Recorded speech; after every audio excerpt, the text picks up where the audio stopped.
Hello everyone, so I'm just going to showcase the build that I'm using as it is my version of the Spark Stormweaver. However, I'm using cast on shock, currently level 92. Just going to go over the gear that I have.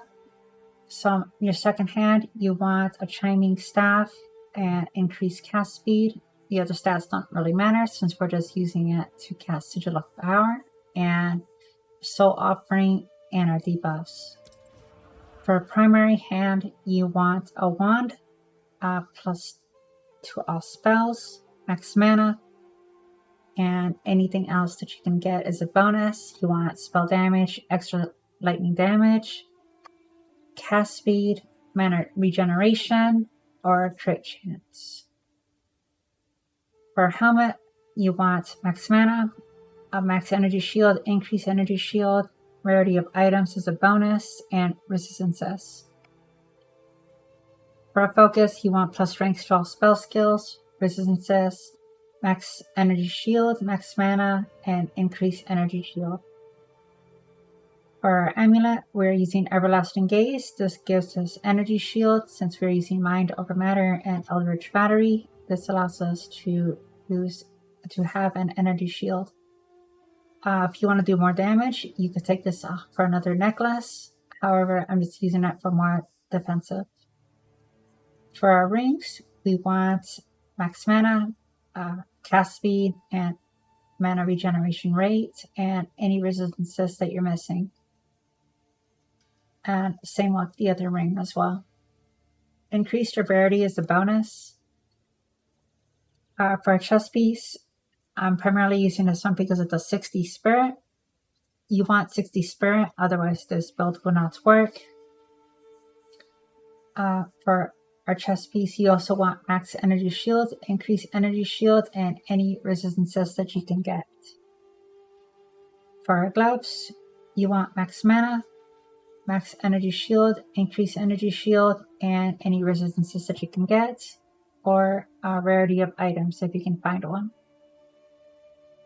For our belt, you want max mana and any resistances that you can get.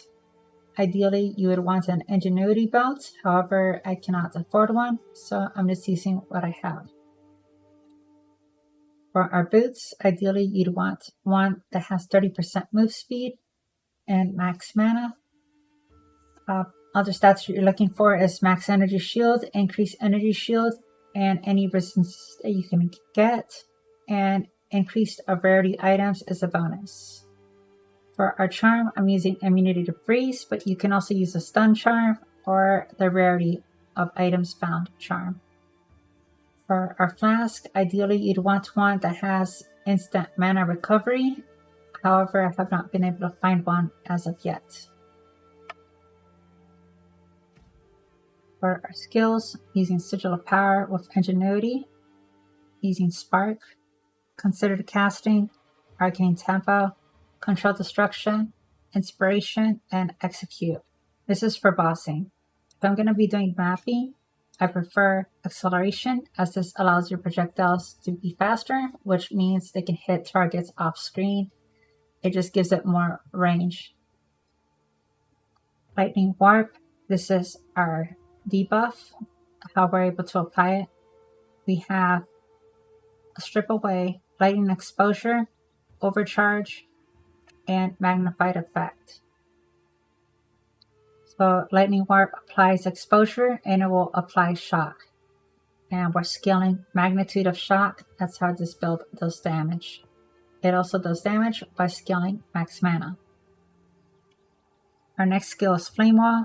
We have Mobility, Spell Cascade, and Fire Mastery. This just gives your projectiles some more fire damage. It's fairly well early on. I'm not sure how it does late game, but I just still have it on anyways. Our main damaging ability is Cast on Shock with Lightning Conduit. We have Concentrated Effect, Impetus, Energy Retention, and Elemental Focus. Our next skill is Soul Offering. We have Dance Macabre, Ablation, and Persistence. this gives us a buff, a more multiplicative buff whenever we sacrifice our minions. And this allows us to do a lot more damage. And that's why we have skill effect duration. Since this primarily usually only lasts like 5 seconds, but since we have a skill effect duration here and in our passives, it can go up to 12 seconds. I have Orb of Storms, primarily it's just for fonts of mana, but I also have it to do Chance to Shock and Rising Tempest. I have been considering of using Conduction on Spark for bossing instead of Execute, since we're primarily scaling Cast on Shock and Lightning Conduit for our primary boss damage. So that is an option. Our next ability is Conductivity. We have Ritualistic Curse, Cursed Ground, Heightened Curse, and Expanse. Curse and Exposure stack, allowing you to lower the enemy's resistances below 0, so that means that you will do even more damage. We have Archmage. This is our primarily damage scaling passive, and that is why we're scaling max mana. And we have Skeletal Cleric because we're using Soul Offering.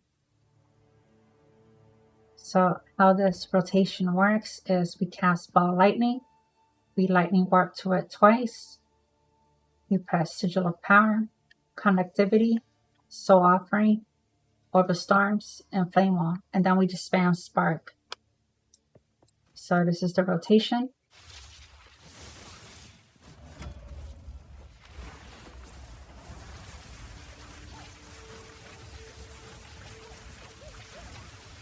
And this is how we're able to scale our damage, even though we don't have necessarily the best gear.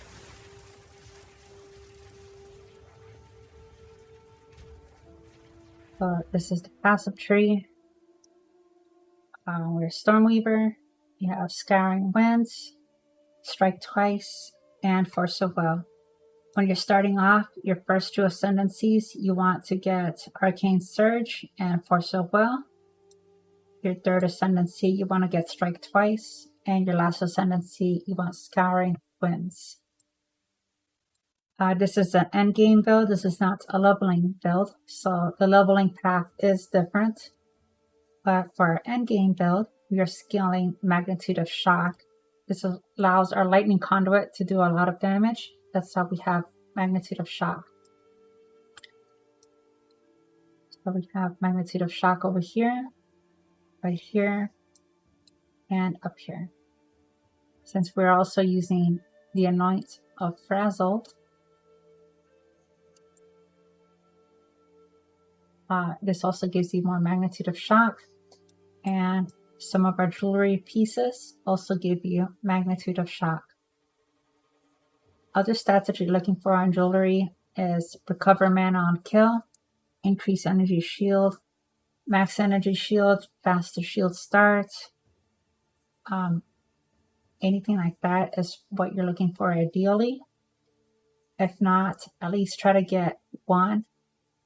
Recover 2% mana on kill, and the skill Magnitude of Shock if possible.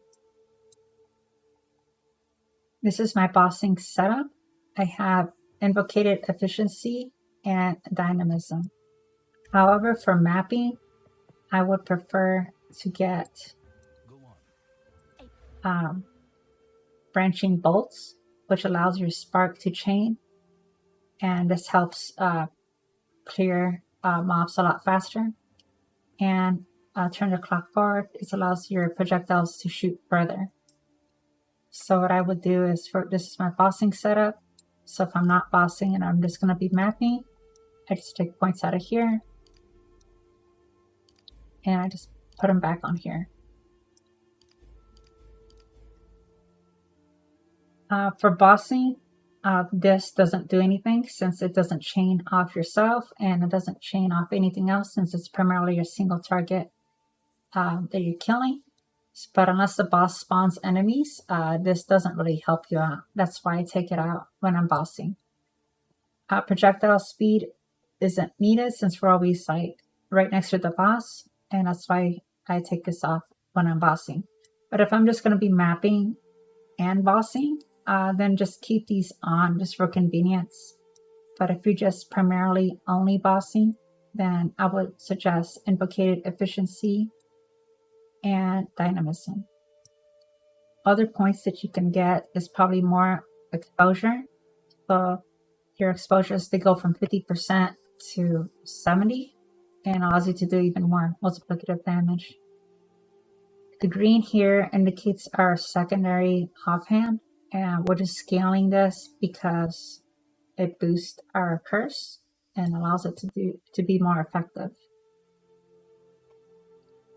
Over here, the only reason I'm taking this is because of the increased skill effect duration. I don't really care about the increased chaos damage. The only reason I'm scaling skill effect duration is because of our soul offering.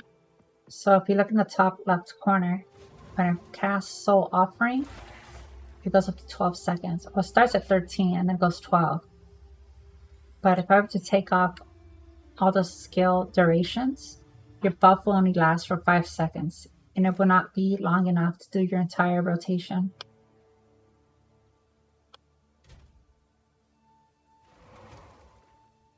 Alright, so that is all I had to show. Thanks for watching. Bye.